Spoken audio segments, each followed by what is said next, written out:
It's 8:16. Let's restart. So we're now moving to Bowland, and I'm just checking that. So Taja and Sarah, do you want to unmute? Tell me that you're back with a cup of tea, and if you've got slides, start sharing when you're ready.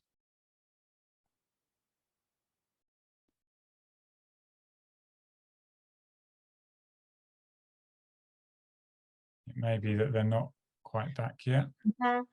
Taria is possibly on her way back. She's going to speak first. She has some slides, and then I'm going to interject for a little bit, but I don't have any slides. That's fine. There she is. So, Taja, the floor is yours when you're ready. Yes, I'm back. So I've only just got back in.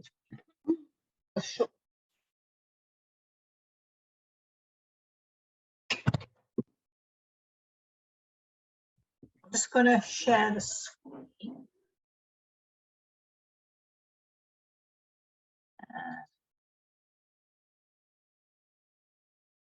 Back to the right place.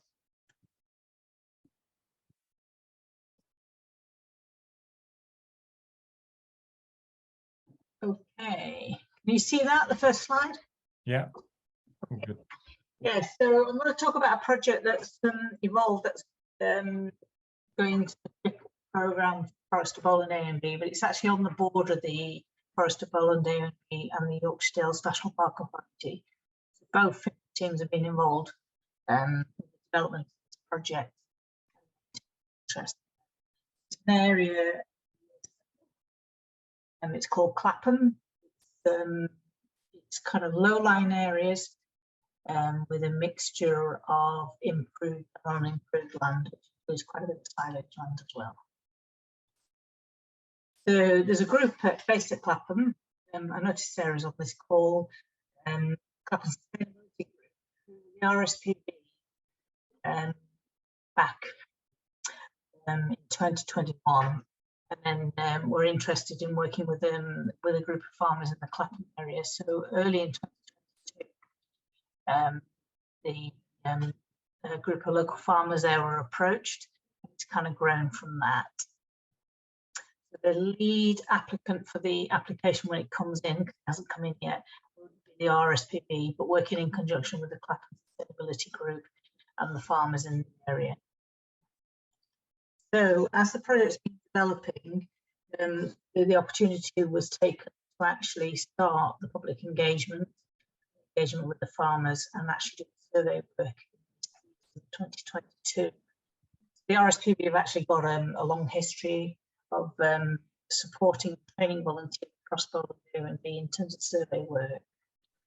So back in February, March, there was an evening meeting with local farmers and landowners, at which the RSPB coordinated and led it, organised by the Clapham Sustainability Group as well, and which myself and a couple of other colleagues from the National Park attended. And then that was followed by an on-farm walk, there was a very good attendance again from farmers, landowners, RSPB there, Sarah from the Forest of Bowland A&B, myself at the time from the National Park, and again the Sustainability Group looking at, it was based on one big farm that has quite a lot of silage land, but it also has some very good waded feeding habitat in terms of pasture land as well, and wet ground. Then there was a very popular event that was run, which had a lot of local people interested in it as well, an evening talk, which Russ attended and Mary, and that went down very well, and that actually galvanised a lot of interest. So what the RSPB did was they actually coordinated a volunteer survey, and they ended up with 12 volunteers paired up with 12 farmers. We carried out a free visit wader survey, and then they also, where it was appropriate, carried out a further 2 visits where they looked at productivity. So the actual volunteers were coordinated by the Clapham Sustainability Group. They kind of managed themselves very well.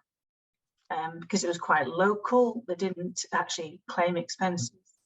And the RSPB provided training at the beginning of the season, and then coordinated and collated surveys, and they've analysed those as well. So those are available.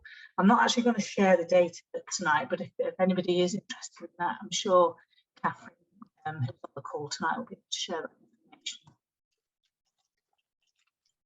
So what I'm going to do now is just pass on to Sarah, who's going to talk about the process of development of the project RSPB currently talking to us about. Okay. Do you want to unshare your screen, Terrier? Yeah. Yep. There you go. Okay. So, so following on from the meetings that we had during the first half of the year, we met again as Forest Bowland A&B FiPL officer, which is me, and Terrier, who then was in the park as a FiPL officer, met with Catherine, who's on the call, to talk about continuing, and Hilary, who's RSPB as well, continuing support for the Clapham cluster through FiPL. And we talked about continuing the support for the monitoring projects, but also we had several discussions, as we all have had, it's obviously on this call, around threats to populations and threats to productivity.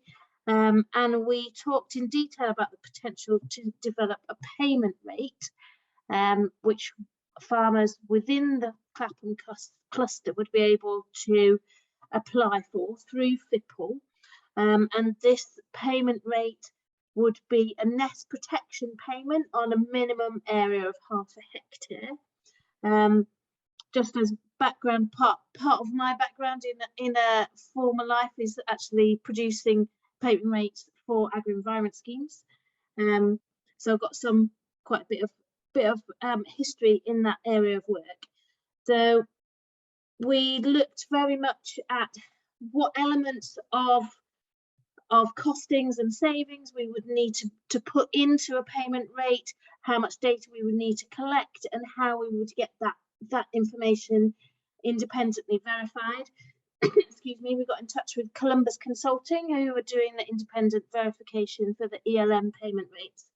And then it sounds really positive, doesn't it, up until now? Then I had a discussion with the Defra FiPL team, which is where we kind of hit the buffers a little bit. They were of the opinion that it would not be appropriate for FiPL to develop a payment rate of this kind, because it has the potential to undermine the development of any new payment rates or sets of prescriptions or options under ELM. So that was really disappointing. Also, it was very clear that I asked several questions about, okay, so how do we access the ELM team to make sure that we are working on the same lines, and maybe we could work with the ELM team to, if they're thinking about this sort of thing, to maybe act as a pilot, test a trial, that sort of thing. Unfortunately, the FiPL team within Defra don't have any contact with the ELM team, and so so they weren't able to kind of help, or even they were not in a position to let us know whether nest protection of this type is likely possible on the cards. So that's my kind of one of the main reasons for me being here this evening, is to find out from whoever might know whether there are plans within Future Farming team for this type of intervention for wading birds. So the FiPL team did have some potential ideas. They asked us to consider using the Skylark plot option, but that doesn't fit at all. They asked us to see whether maybe FiPL could fund other parts of a Curlew project, and then partner organisations look at this nest protection payment. And currently we're also thinking about whether we can do it as a one-off capital cost rather than as a payment rate. That has its own limitations in that each of the farms have different costs. So yeah, that's not particularly easy. So at the moment, I'm going to hand you back to Terry in a moment, but I've got two main questions from me. And it was, Matt, it's really interesting to hear about what you're thinking about nest protection payments, but what are other people thinking in terms of ways of developing nest protection payments, given the steer that, well, it's not a steer, more than a steer, that we've had from Defra in terms of people not being in a position to offer payments of this type. And does the Curlew recovery group have any information about whether this is going to be tackled through ELM? And with those two questions in mind, I'm going to hand back to Taria, who's going to kind of just finish off with what we are progressing immediately for the Clapham area.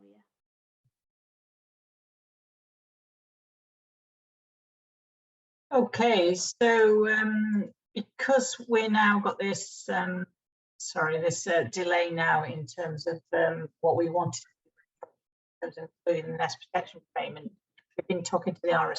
We're going to put a phase 1 application, and so the volunteer surveys will continue for the next season, 2023, and we've asked them to come up with a cost, the expenses involved, and the cost for running refresher training.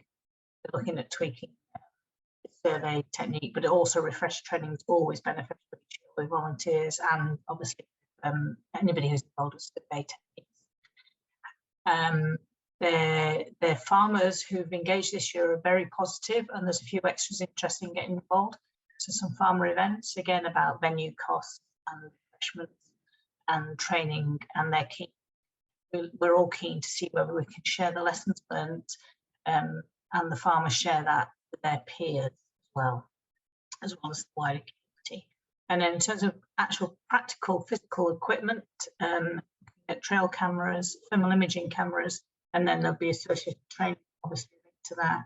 And then likewise with the kits, the ones that have been mentioned before about electric kits, batteries, and associated training for farmers. So I'll leave it there, and both Sarah and I are happy to take questions if that's appropriate at this stage. Yeah. Thanks, guys. That's good. So in terms of Defra, I'm conscious I'm being recorded. I feel your pain. We feel your pain. It's a really difficult one. We've tried to get engagement. Obviously, the Curlew Recovery Partnership was set up with 60k of Defra funding. We've tried to get engagement at ministerial level. We haven't succeeded. We're now trying to get a meeting with Janet Hughes, who heads up the Defra Future Farming Programme, to talk about these kind of issues. How do we deal with this productivity block, which is around losses due to grass cutting, losses due to predation, and how do we factor that into future elm? We are working, we've had good success and good collaboration with Natural England, who are one of our steering group partners. We have optimism that there will be a species recovery programme opportunity through Natural England to work in parallel with some of these FiPL projects, but at a more national level outside of protected landscapes, as well as inside, to do some of the evidence gathering to try and convince Defra around the fact that we've stress tested these different options, etc. But obviously this particular block you're coming across is one that we would be interested in raising with Defra. It's a little bit chicken and egg, isn't it? So yeah, totally get that, and the difficulty that we've also had, and it's not just me, we've got a pretty extensive partnership in the CRP, and I think everyone's had difficulty engaging directly with the elm team in Defra, but we have had good engagement from Natural England. Question from Tom. Yeah, thanks, Russ. And no, really interesting talk. Thank you. The nest protection payments and being paid to not take the first cut of silage is one thing. Are you concerned? And I don't know Bowland well, but in this area, you know, the dairy industry is very big. Anywhere you can go grass will, you know, the dairy guys will make it work for them. I'm concerned, and I want them to do well, and they employ a lot of people and so on. But what I really don't want is to see more higher nature value farms where curlews are breeding becoming, you know, dairy more intensive grassland. Are you concerned that in the long term the dairies will be paying, you know, more rent, they will be more productive, more profitable, and we'll see a transition from these areas where curlews could breed with a bit of support, but ultimately the level of support that's going to be offered is not going to compete, you know, in a grassland. This is not arable, in a grassland environment, for anyone, whether it's a farmer, landowner, and so on. Is that a big concern in Bowland? Sorry, I'm not quite sure I understand your question. You know, a movement from some of these smaller, higher nature value farms with rushy pastures and curlews at least trying to breed to, you know, more silage ground, because, you know, dairy will be, I think, increasingly profitable. Is that a concern in Bowland? I don't think it is, No, because it's a fringe activity in Bowland, in the same way like Wensleydale's obviously at the fringe of the Dales. And because Curlew are so loyal to their territory, that's why us, along with quite a few other people who have spoken, are interested in seeing, you know, is something that can be done, because it is the Curlew in the silage field territories that they are really struggling. Whereas Tom, you've got a very high quality estate in terms of other habitats, haven't you, that support waders very successfully? Yeah, we have. I think we have. But one of my concerns is that economically, I think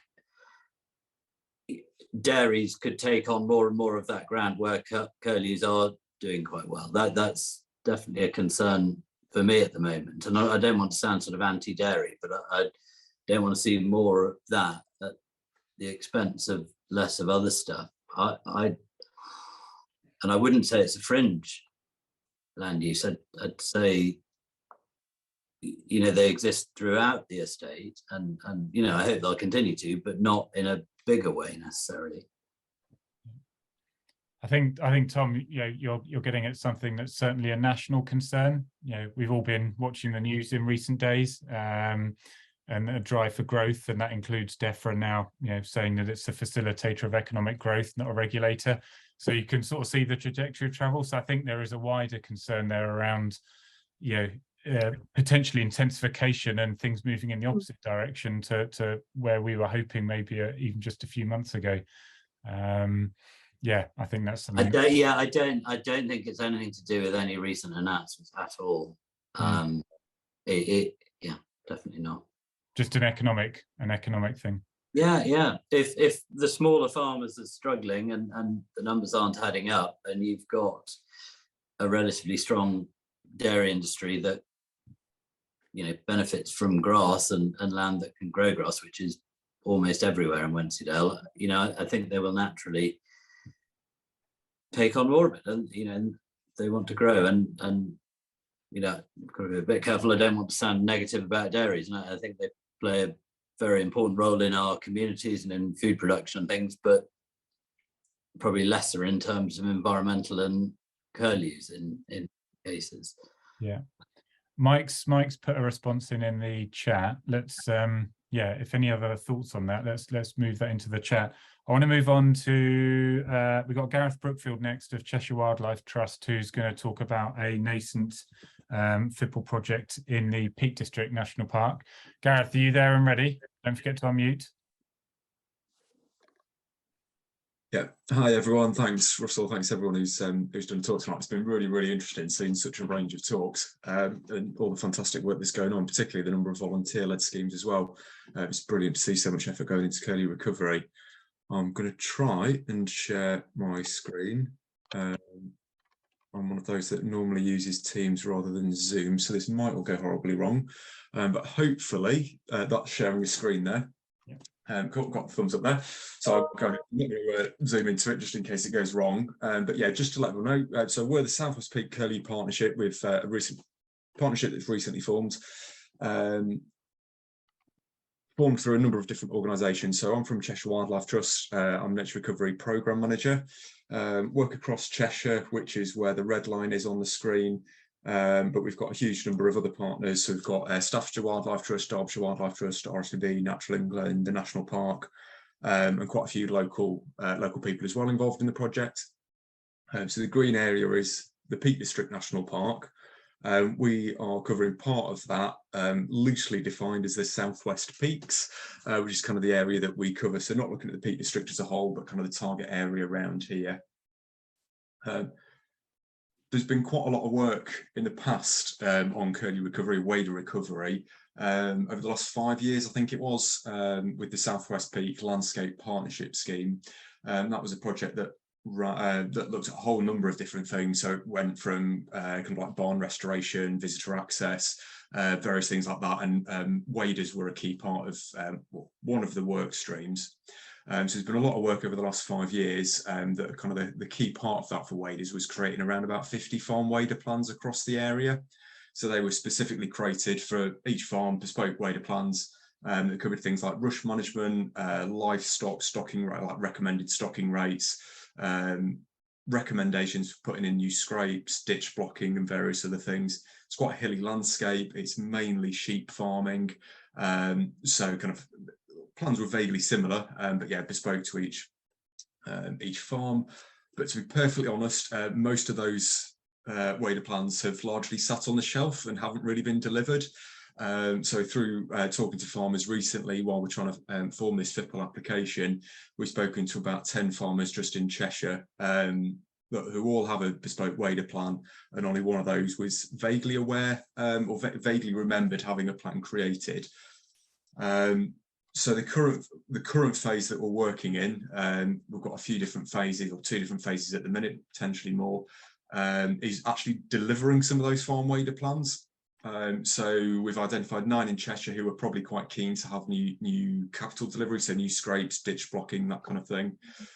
We want to create more wader plans. They're kind of focused in a minute in 2 areas. We want to spread that out, link them up. So there's a heavy emphasis on capital delivery, so scrape creation, ditch blocking. We also want to try thermal surveying for nests and potentially productivity. So it was interesting to hear earlier brief discussions around thermal and how useful it is, and the comments in the chat about drones. I've used thermal on foot before to search for lapwing and redshank nests, and it's just been nigh on impossible, even from a vantage point of a deer stalking seat. Even with that elevation, the vegetation grows up too quickly, and the birds on the ground are so well insulating the nests that you just don't get the heat signals. So we're going to try drones. We know they've had not a great reception, or not great results so far, but the more people that try it, the more likely we are to find something that might work. So whether that's for helping find nests, try and get a handle on curlew numbers, try and see if we can use them for productivity. It's a bit of a guessing game as to whether or not that would work, but a really key one to include. Predation is a big problem, so we want to try some rapid deploy anti-predator fencing. So working with the RSPB Staff's Wildlife Trust, we want to try, I think they're 15 metre by 15 metre plots that we can put up around nests. As soon as we find a nest, we can put the fence up and hopefully protect them at the egg stage. And then we also want to engage with farmers, carry out a bit of a questionnaire to figure out what's working well with the wader plans, why have so many been sat on the shelf and not delivered, what are the barriers effectively, what can we do to support farmers, is it us as a charity, is it Elms, yeah, basically what support do farmers need. So this is some of the work that's been delivered in the past as part of that previous partnership scheme, so more scrapes, ditch blocking and things, as I say. We have had quite a few challenges whilst drawing up this FiPL application. So it's been really interesting hearing so many talks about kind of the focus on monitoring, predation monitoring, population monitoring, productivity monitoring, because that's been something that we've had quite a lot of pushback from. And the focus from the FiPL team is on capital delivery at countryside stewardship rates, which means that farmers might then have to pay for or contribute to the delivery of some of the scrape creation. Any element of monitoring and baseline surveying, we're told, probably won't be accepted or approved as part of the grant. So we've had to take monitoring and baseline surveying out. So we're kind of working in the dark a little bit, and we're kind of planning things backwards because we've got the fund there that can pay for scrape creation. So we're going to have to do a baseline survey afterwards to try and find out where the key curlew hotspots are and create hotspot maps and things. Predation control is a challenge, so we know that things are being predated. We know that the productivity isn't high, but without that monitoring and without the fund there through FiPL to actually monitor, we don't know whether things are being lost at egg stage or chick stage because we don't have enough boots on the ground effectively at the minute to figure that out. We also wanted to include an element around engaging more with farmers, training for farmers and other landowners in terms of how to survey for curlew. We stole the idea from Paul in the BTO talking earlier about the farm wader calendar and thought that would be really, really useful to include in the bids, basically staff time to help to deliver training. But we're told that probably wouldn't be accepted in the bid as well. So yeah, interesting to see that some areas are getting that funding, others not. So once we've gone through this application, so we're putting the application together at the minute, it looks like it's going to be capital delivery and the trialling the drones as a survey methodology. We've then got kind of a next phase or a next few phases, depending on funding, of delivering more capital elements of the plan. So there's 50 that have already been created. We want to create even more, but one thing, having a wader plan, we need to actually deliver some of those. Ongoing engagement with farmers, landowners, kind of explaining why curlew are so important and basically doing the stuff that a lot of you guys are doing as well. We need a baseline survey of where curlew are in the peaks, where the hotspots are, not just where they are, but where they used to be to try and increase the range again. Really keen to introduce an element of ringing and GPS tagging because that was, yeah, as Paul mentioned earlier, it shows a lot about how the curlew are using the habitat and explaining things that we just don't understand in the area at the minute. A lot more community engagement and then figuring out how elms or other funding sources could help curlew management. Again, stuff that's already been talked about tonight. And creating a curlew hotspot zone map, we think could be really key, partially for landowners, partially engagement with elms, partially from the community engagement element of it with disturbance zones and various other things. So yeah, there's a lot of work to do in future phases. So that's basically a brief snapshot, but we are at the application stage. We're drawing up an application stage. We can't really talk through what's been delivered yet because that'll be hopefully next year. Thanks, Gareth. That's great. Just to come back to zones, I did put a comment in the chat. So, bear in mind it has only been trialled in detail for curlew in one area, which was the Severn and Avon Vale, as far as I'm aware. They didn't have great success there. In part, that may be because they had a highly experienced field team that were very competent nest finders anyway. And I think they were in hay meadow habitats where the sward length was high. And for a number of technical reasons, they just weren't having much success. Doesn't mean it doesn't work everywhere. And I see Barney's just put a comment in the chat as well.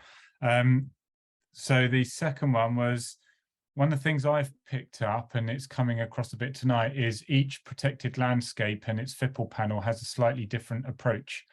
And I've seen that even in the way in which the FiPL programme is advertised amongst local communities in each protected landscape. So hopefully one of the outcomes from tonight, dare I say it, will be that some of you can go back to your panels or your panel representative that you're liaising with and say, well, we had a meeting and they're doing it in this protected landscape and this protected landscape, and sort of play people off against each other, because ultimately it should be fairly consistent between protected landscapes.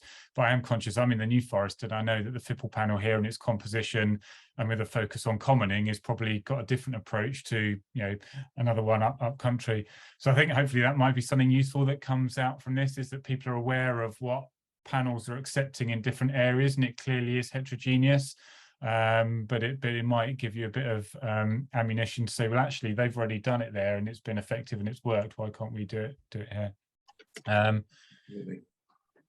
few more things coming in the chat, so again keep an eye on that. Conscious of time, So I would like to move on to John and come down into the far southwest into Dartmoor National Park. And John Avon's going to give an overview of a project that's just started up there. So John, don't forget to unmute. And do you want me to bring up the images that you sent across earlier? 2 seconds, Russ. Just before we just go onto the pictures, which are probably more exciting than looking at me. Yeah, thank you, Russ, and for the opportunity to contribute tonight. It's last minute for me, so I haven't prepared a full full PowerPoint. I'd also like to thank all the previous speakers actually for providing a very interesting update, and I think the information provided from other parts of the country is really invaluable, even from a Dartmoor perspective, and the data provided is really interesting. I mean, all of the what I'm listening to everyone else, I think it highlights the many factors that are affecting all of the Curlew, and it very much applies to the Dartmoor as well. Just for those who don't know me, my name is John Avon. I'm the project officer for the Dartmoor Curlew Recovery Project. I'm a year and a half in now to this project, although I have been monitoring Curlew for 18 seasons on Dartmoor. This particular project, and we're unlucky in some respects, in that we've been bumbling along with one pair of Curlew per year for the last decade or so. So we are very much bottom up. When I listen to other people talking about 16 or 20 pairs of Curlew, we are in a different league. But as a result of the desperate situation on Dartmoor, we now have a project, a recovery project. It's funded by the Prince of Wales Charitable Foundation and the Duchy of Cornwall, who have more or less pushed the plight of the Curlew down here. And just saying on Dartmoor, we may be 1 or 2 pairs, but on Bodmin there may be 5. So in the whole of Devon and Cornwall, you're looking at sort of 6 or 7 pairs maximum. So that's the situation down here. So I work for the Duchy of Cornwall, but the whole partnership is, we're working with the WWT, who are in charge of head starting, the National Park, Dartmoor National Park, Natural England, the RSPB, and all of the landowners. So it's very much a partnership approach. As I say, we're very much on the bottom, hanging on to our wild Curlew. The project itself is to try to encourage better productivity of any wild birds, which is a challenge, and most of you have covered the aspects of breeding productivity. But we've actually just finished the 2nd year of head starting on Dartmoor, where WWT have reared and released 60 Curlew in the centre of Dartmoor, into the areas that used to be their stronghold. So that's the sort of the approach that's happening on Dartmoor. Two-pronged attack for the wild birds plus head starting. But I just wanted to concentrate very briefly or bring you up to date on FiPL, which is what I was briefed to sort of do this evening. This time last year when I started, after the first set of head starts had gone, I applied or helped 2 tenants in the centre of Dartmoor to apply for FiPL grants so that we can do extra habitat works. Now, the main approach is, as we've released these these head-started birds, and they're going to come back in probably, well, maybe last year's, or may start coming back next year, we had to have a push on ensuring that the habitat was in good nick and brought back into play in the areas that they used to nest. Now, Dartmoor interesting.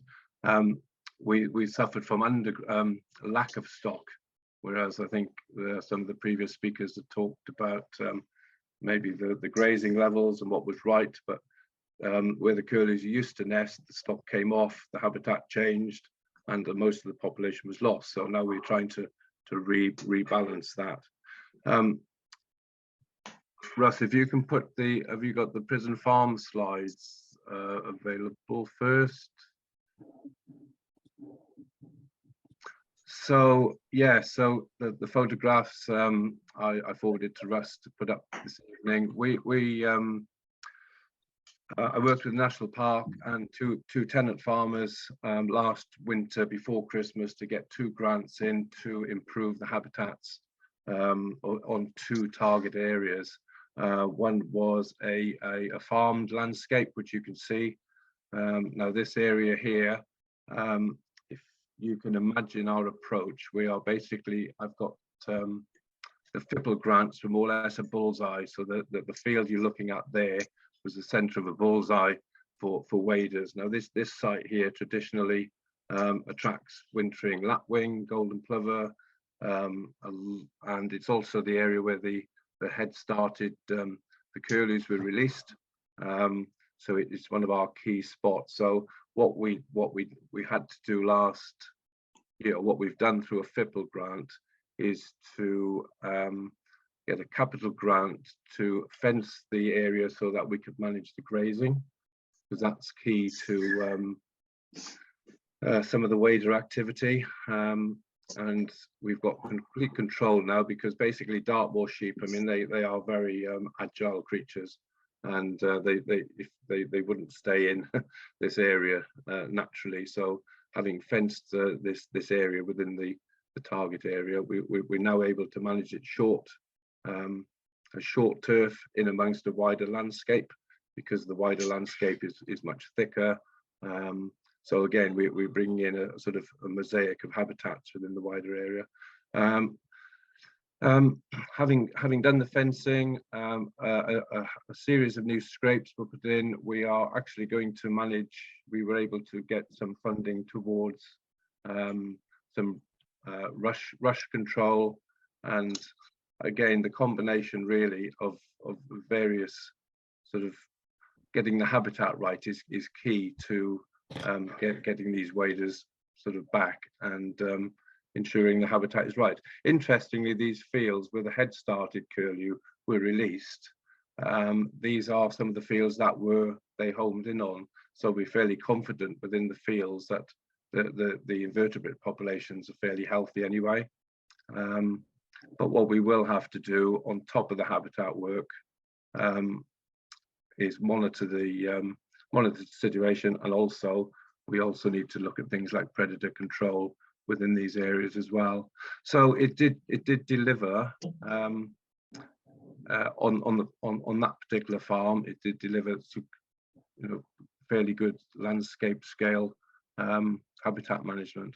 And the second area, which is chalk and cheese really, because it's a much wider sort of moorland habitat. Again, this is about 2 miles away from the previous site, and this is a site which in the 90s the stock came off. Basically the vegetation grew up, so it was very, very thick. And what we've managed to do through the FiPL grant is to secure some additional habitat management through flailing. So we've got 12 hectares of Millennia being flailed last winter. This was taken in February. You can see the sort of the scale of it. Now, basically, we haven't got the livestock in that area to produce this short vegetation. So this was a capital sort of grant to supplement the countryside stewardship. It wasn't double funding, but it has created a mosaic on a landscape scale. And I think the next few slides, if you go through, that was February. That's the site. Sorry. Let's go back to the very green one, Russ, if you can. Yeah, no, that area there, you can see the areas that were flailed in May. There's no stock on, no stock on in the site there, but you can see how we are sort of at least breaking up the landscape to create a patchwork of different heights of vegetation. And then with the help of livestock later in the season, you'll see that the cattle, there are sheep and ponies, and also there's more red deer coming in. And what we have to do, and this is a trial for us, is to see how this works as a case study for other parts of the moor, because there's lots of areas of the moor untouched. But if we can get it right on these or this particular site, then hopefully it will benefit, be a benefit long term. One thing I would mention on the back of the curlew, I mean, this particular site here is home to a range of other birds as well. And as we go forward, I mean, we've got everything from grasshopper warbler, sedge warbler, a lot of other species, and our monitoring is basically encapsulating that wider biodiversity on the back of the curlew work. And hopefully, if the head starts come back, these are the sorts of areas we'll be monitoring to see whether it works. Now, I mentioned monitoring, and as part of the FiPL grant, we need to gather the data of these works. And basically, our model down on Dartmoor is all of our records of whether it's flailing, swaling, CBC work. It's all done on a 2-kilometre basis, so that we can monitor the populations for the future. So it is a trial. It's very much open to the jury. Next year, 2023, will be a bit of a benchmark for us, I think, in that we hopefully will get some head started birds coming back. But we are very much for sort of bottom up on Dartmoor on our approach, and we're hoping for the best. But predator control, I mentioned predator control, even that is underway now, but again on a 2-kilometre basis on the wild birds and within the areas I've mentioned on the FiPL grants. That's a very brief summary from me, I'm afraid. Thanks, John. No, that's great. And I'm glad we managed to squeeze you in at late notice. That was really good to get a perspective from the far southwest, quite different to some of the others, although there are similarities as well. Matt's just put something in about predator control funding. We are going to be, I say, looking at that with Defra. It's a big topic, but yeah, it is something. And I say at the moment we're trying to get a meeting set up with Janet Hughes. We've had a meeting with Tony Juniper. And we're planning to have another meeting with him and Marion at some point soon to start feeding output from meetings such as this into at least the top tier of Natural England to see if they can also influence Defra from their side. I think we're just about out of time. That's 8:59. That's perfect timing. Just finally, thanks everyone for coming, and particularly those of you that have taken the time to put slides together and give an update. I think it's been really useful, and the amount of chat in the chat function and a number of questions indicates the level of enthusiasm for sharing some of the learnings that are coming out of these projects. I think from a CRP perspective, I would propose that we do this again maybe in a year's time and have another sort of progress update. What I will do is we have recorded this. I will get this recording online and distributed to the network. I'll also do a blog that tries to summarize some of the key points and questions that have come out. And I say my pledge to you guys is that from a CRP perspective, we will take some of the key outcomes and make sure they get fed back directly to Defra by us. I know you'll also be doing that individually, but also make sure that gets fed back into the top tier of Natural England as well. And we'll just keep bashing away at it.